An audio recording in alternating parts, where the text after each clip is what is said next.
أيها المواطنون أيتها المواطنات، السلام عليكم ورحمة الله وبركاته.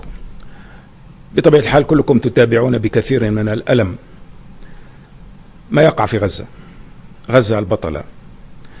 تعلمون أن عدد الشهداء تجاوز 600 شهيد، أن الجرحى بالآلاف، أن 80% من الضحايا هم من النساء ومن الأطفال ومن المدنيين، أن هناك نية واضحة لهذا القصف الوحشي، تدمير المباني، تدمير وسائل العيش، حتى قوارب الصيد ضربوها، تدمير المستشفيات، وقف كل الحياة الطبيعية في هذا الشهر الفضيل. وبطبيعة الحال كلكم تتابعون بفخر وباعتزاز ملحمة المقاومة في غزة، وهذه الملحمة ليست فقط ملحمة العسكريين، هي أيضا ملحمة النساء والرجال والعمال والأطباء والمتساكنين الذين يصمدون منذ قرابة 3 أسابيع تجاه الهجمة الشرسة للآلة العسكرية الإسرائيلية.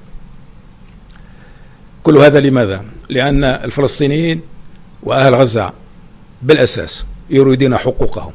بطبيعة الحال نحن شعب مسالم، بطبيعة الحال نحن نريد السلام، بطبيعة الحال لا شيء أبشع من الحرب ولا شيء أثمن من السلام، بطبيعة الحال نحن نريد السلام لكل الشعوب، لكن ثم فرق ما بين السلام والاستسلام. الآلة العسكرية تريد فرض الاستسلام، وغزة والشعب الفلسطيني يريدون السلام، هذا هو الفرق. ونحن مع الشعب الفلسطيني ومع غزة في سعيه للسلام العادل، في سعيه للسلام الذي يعطي للشعب الفلسطيني ولأهل غزة حقوقه. ما الذي يطالبون به أهل غزة؟ يطالبون به أن لا يوضع الخيار دائما بين الموت البطيء الذي هو الحصار وبين الموت السريع الذي هو القصف، لأن هذا هو الخيار الموضوع الآن أمام غزة. هم لا يريدون أن يموتوا ببطء عبر الحصار الظالم، هم يريدون رفع هذا الحصار، فتح المعابر البرية والبحرية، فتح ميناء تدخل منها التجارة والسلع والأدوية ويكونون فيه أحرار، فتح هذا السجن الكبير الذي يعيش فيه قرابة 2,000,000 من البشر. ونحن معهم في كل هذه المطالب، نحن معهم في كل هذه المطالب، نحن نساندهم فيها. إلى حد الآن ماذا قدمت تونس بإمكانياتها التي تعلمون أنها جد محدودة؟ أولا نحن جهزنا طائرة وبعثنا 11 طن من الأغذية و5 أطنان من الأغذية، ونحن على استعداد لإعادة الكرة. وكم كنا نأمل أن تعود هذه الطائرة بالجرحى، لأنه هذا كان الهدف الأساسي من هذه الطائرات، أن تعود بالجرحى ليلقوا علاجهم هنا في تونس، وهذا ما سنفعله إن شاء الله إذا تحسنت الظروف. على الصعيد السياسي تونس الرسمية طلبت وتطالب بعقد قمة استثنائية، قمة عربية استثنائية أولا لإعادة إعمار غزة، وثانيا يعني لوضع كل الناس أمام مسؤولياتها في فك الحصار وفي إنهاء معاناة أهلنا في غزة. هذا فيما يخص تونس الرسمية.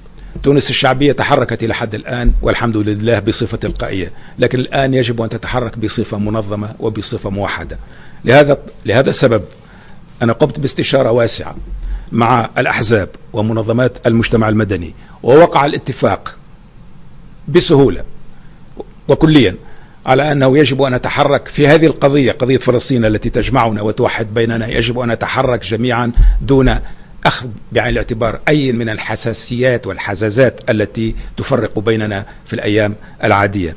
ولهذا تم الاتفاق على أن كل الشعب التونسي يخرج يوم الجمعة على 10:00 مساء ليكون حاضرا في تظاهرات ضخمة في الشوارع الرئيسية للمدن الكبرى وخاصة في مدن الولايات، وأن يصرخ بألمه بغضبه، وأن يؤكد مرة أخرى وأن يبعث برسالة للعالم وبالأساس لإخوتنا في غزة أننا متضامنون مع أبطال غزة، وأننا معهم قلبا وقالبا، وأننا لم ولن ننساهم.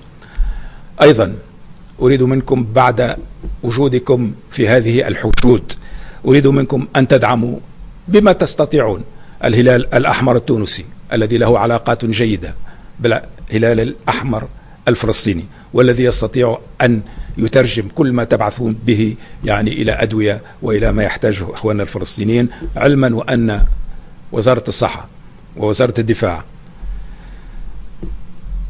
ووزارة الخارجية، كل هذه الوزارات يعني تعمل معا، تنسق معا حتى نستطيع أن نوصل هذه الإعانات.